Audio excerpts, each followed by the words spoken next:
Gerwyn Price was fined the largest amount in darts history, booed at every venue he entered, and called the biggest moaner in the sport by a fellow professional. This is the story of how darts' most hated figure became a world champion and, eventually, a crowd favourite, and why the version of him most people carry around is almost entirely wrong. Start in Markham, because that is where everything begins. A small former mining village in the Caerphilly County Borough, deep in the South Wales valleys north of Cardiff. Price came into the world there on 7th March 1985, and he still calls it home today. Bethan Palmer, who had become his wife, grew up in the same village, and the two of them met when both were 17 years old. Markham is tight-knit, working class, and rugby obsessed. Which in Wales means rugby is not a pastime, but a cultural identity, and for the young Gerwyn Price there was no other plan. He came up through the ranks as a hooker, the position at the heart of the scrum, and eventually earned his place at Neath RFC, one of the most storied clubs in Welsh rugby, 128 caps for Neath. That number matters, because this was not a fringe career or a brief flirtation with the game. Cross keys came next, and with them came the 2012 WRU Challenge Cup, which Price won with a try he scored in the final at the Millennium Stadium in Cardiff. That same cross keys side reached the British and Irish Cup final that year before losing to Munster A. The peak arrived in February 2013 when Glasgow Warriors called him up on a short loan as injury cover for their Pro 12 squad. 2 appearances, your 8 out of 10 line-out throws on target, 9 from 9 tackles completed. His former Neath coach put it plainly. Technically, Gezi was brilliant. He threw the ball into a line-out on a sixpence. He was a really good scrummager. He had pace to burn, an exceptionally skilled hooker.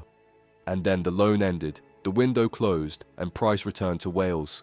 A handful of games followed for the South Wales Scorpions in Rugby League, but by the end of 2013, the professional rugby career he had always imagined was not going to materialise at the level he had dreamed of, and that fact changed the entire direction of his life. The route into darts began at the Markham Miners' Welfare, his local pub league, where Price started playing casually and discovered he was good at it. His fellow Welsh professional, Barry Bates, noticed and kept pushing him toward PDC qualifying school, and Price kept deflecting. His own words on the matter: "I was always a rugby player, that was all I wanted to do." Eventually, in January 2014, he showed up at Q School, and on day 2, he beat Roby John Rodriguez 5-3 in the decisive match, earning his 2-year tour card on the spot. He was 28 years old and had never competed professionally at darts in his life. What followed that January afternoon is one of the steepest ascents the PDC Tour has ever produced. Within 5 years of earning that card, Price lifted a Grand Slam of darts trophy. Within 7 years, he held the PDC World Championship and sat at number 1 on the planet. None of it moved in a straight line, and none of it was clean. The moment that crystallized the darts world's opinion of Gerwyn Price happened on the 18th of November 2018 at the Grand Slam of Darts final in Wolverhampton, and the facts of it are worth laying out carefully. Price entered that final as a 40-1 outsider. Gary Anderson, his opponent, was a 2-time world champion and one of the most warmly regarded figures in the sport. Trailing 12-9 in the final before winning 7 of the last 8 legs, Price finished 16-13 and earned the biggest win of his career up to that point, and what should have been a straightforward celebration of an underdog upset turned into one of the most controversial finishes in darts history. The celebrations throughout that match and throughout the quarter-final 2 days earlier against Simon Whitlock had drawn cautions from referee Russ Bray.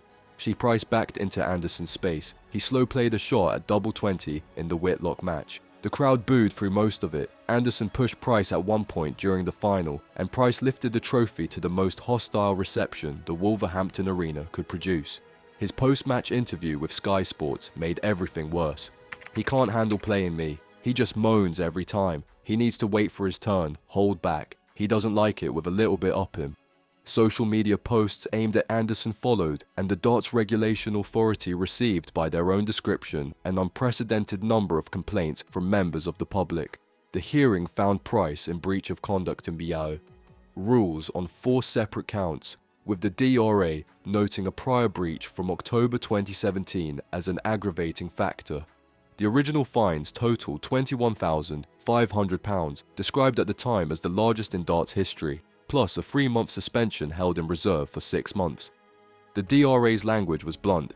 a cynical attempt to put off his opponents to gain him an advantage. Price appealed, and the appeals committee reduced the financial penalties, bringing the final total to just over £13,800, including his contribution to the costs of the appeal process. The suspended ban stood, expiring in July 2019 without being activated. What the fine did not do was repair his reputation with the crowds, and that was the penalty that kept accumulating. Here is where the version most people carry around starts to come apart, because the controversy narrative almost always stops at the fine and the fist pumping, and almost never includes what was happening around it. After the 2018 Grand Slam, Price's daughter Emily was 12 years old when she began receiving online abuse on Twitter because of her father's behaviour. He shared the screenshots publicly and wrote, "Come on, my daughter is 12 years of age. I don't mind the trolling myself. I can take it like I do week after week, but this is not on." That detail rarely surfaces when people discuss the events of November 2018. And then there is the backstory Price himself has shared openly over the years. A pub in Blackwood when he was 17, where a stranger pushed a pint glass into his face without warning, leaving him with facial scars. His own words, "I was only 17. I wasn't supposed to be out drinking or anything. Out of the blue, for no reason, he pushes a pint glass in my face." In April 2010, outside the Plasnofrid pub in Bargode, someone punched him and he fell, his head striking a curb. The injuries included a brain hemorrhage, nerve damage to an eyebrow, 42 stitches to his forehead and 5 stitches to his chin. His attacker received a 12-month jail sentence for grievous bodily harm. Price credits darts with redirecting a life that had spent a long time heading somewhere much darker. "I'd have Wales under-18 rugby training on a Sunday morning and I'd be out until 1 AM or 2 AM drinking," he admitted. None of that background makes the gamesmanship at the Grand Slam acceptable. But it adds layers to a person that the booing crowd at Alexandra Palace almost certainly never had access to. Through the 2019 Premier League, hostile receptions became routine. Price adapted, suppressed his celebrations under the weight of the suspended ban threat, and described the experience with unusual candour. "If it looks like water off a duck's back, I'm hiding it well. It's difficult, sometimes really difficult, especially with your family watching." He also noted the strange paradox his situation created. "Sometimes it drives me to play better and concentrate more when they're booing. Sometimes when they're not on my back, I can't get in the zone." November 2019 brought a brief turning point when Price defended his Grand Slam title at the same Wolverhampton venue where he had been jeered 12 months earlier. He posting an average of over 107 in the final against Peter Wright and winning 16-6. The crowd that had booed him started chanting his name. His 2 young daughters joined him on stage afterward, in a moment that briefly shifted the narrative. But the flashpoints kept coming, one after another, over the following years, each one adding another layer of hostility to his relationship with the public. A heated exchange with Kim Huybrechts at the 2021 World Championship that required referee Kirk Bevins to intervene. A 2022 confrontation with Adrian Lewis at the Czech Darts Open, where referee Russ Bray physically separated the 2 players, and Lewis claimed afterward that Price had insulted him. A fiery clash with Daryl Gurney during the 2019 Premier League, where Gurney ended up being the one fined £1,500 by the DRA for his role in the confrontation, and where Gurney publicly apologised for his overreaction, and Price responded, "Life's too short to have enemies and hold grudges." Then came 29th December 2022 at Alexandra Palace, when a gesture Price made during his match against Jose de Sousa prompted Sky Sports presenter Emma Payton to issue an on-air apology and the PDC to release a statement reminding Price of the standards expected of him. The social media response was immediate and severe. 3 days later came the moment that may follow Price for the rest of his career. January 1st, 2023. The World Championship quarter-final against Gabriel Clemens at Alexandra Palace. Price trailing 3-1 when he walked back to the stage wearing large industrial ear defenders, and the crowd erupted in a way that Ali Pali crowds rarely erupt. No player had ever done this in the history of the event. Price hit a 180, cupped the ear defenders toward the crowd, and mouthed the words, "I can't hear you." He lost 5-1. The ear defenders became one of the most widely shared images in darts history. Afterward, Price hinted he might never return to Alexandra Palace, deleted every post from his Instagram account, and left without engaging with the press. The darts world divided sharply. John Part said any genuine sympathy he had for Price wearing them disappeared the moment he started taunting the crowd with them. Michael van Gerwen told Sky Sports, in his position with how big he is in darts, "I wouldn't have done that." Wayne Mardle said on air that the episode showed a bit of frailty. But there were others who read the same images differently, seeing not a man taunting a crowd, but a man who had absorbed years of sustained hostility, whose 12-year-old daughter had been abused online, and who had no mechanism left to protect himself except the only thing he could control, which was whether the noise got through. The PDC responded by changing the rules. Ear defenders of that type are now explicitly banned under PDC regulations, a rule that exists entirely because of Gerwyn Price. 3 years earlier, on January 3rd, 2021, Price played Gary Anderson in the PDC World Championship final. The same Gary Anderson, the same man whose Grand Slam final 3 years before had produced the biggest fine in darts history. And there was no crowd. COVID restrictions meant the entire tournament was played behind closed doors, which meant that for the first time in his career at Alexandra Palace, Gerwyn Price competed without being booed. He won 7 sets to 3. His average crossed 100. 13 maximums. His set 6 average reached 136.64.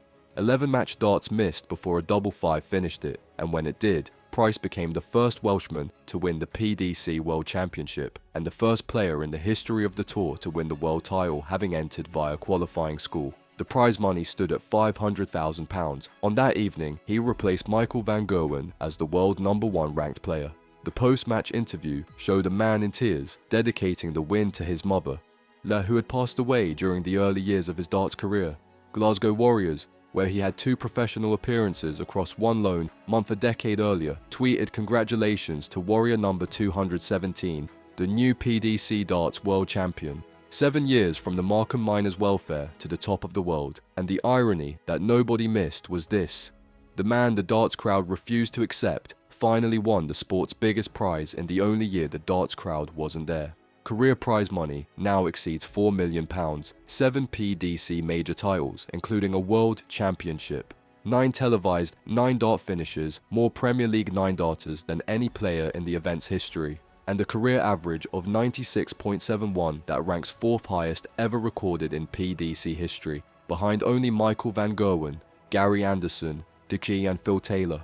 These are not the numbers of a pantomime villain. These are the numbers of one of the best players the sport has ever produced. By 2024 and into 2025, something had quietly shifted in how the crowds responded to him. The hostility faded. Cheers started appearing where there had been whistles. Part of it came from the passage of time, part from Luke Littler's arrival redirecting the crowd's energy, and part from people simply having seen enough of the full picture to revise what they had decided in 2018. In June 2025, Price told The Mirror, "The crowd has been fantastic with me over the last 18 to 24 months. That villain persona that I had, not from me, but from other people, it's gone now. My darts are doing the talking and the crowd are right behind me." Johnny Clayton had been saying something similar for years. "They seem to pick more on Gezi. I don't understand why people want to pay good money to watch a game of darts and try to put somebody off." Colin Lloyd. "He has a big smile on his face, shakes your hand, has a photo. He's got all the time in the world for everyone." Luke Humphreys said flat out that Price does not deserve to be booed. None of the original controversy was invented. The gamesmanship happened, the fine was real, and he earned it. What changed over the years was not the record, but the frame around it, as more of the actual person came into view. A man from a mining village who was glassed at 17, who nearly died outside a pub at 25, who ground through semi-professional rugby without ever quite reaching the level his talent deserved, who walked into a Q school at 28 with no professional experience and walked out with a tour card that eventually led him to the top of his sport. A man whose daughter got abused online because of how he celebrated at a darts match. A man who wore ear defenders at a World Championship quarter-final and was mocked across the globe and said afterward that it was something he would do again. That is the full version of Gerwyn Price. Whether you cheered for him or booed him across those years, the full version turns out to be a great deal more interesting than the one most people settled on.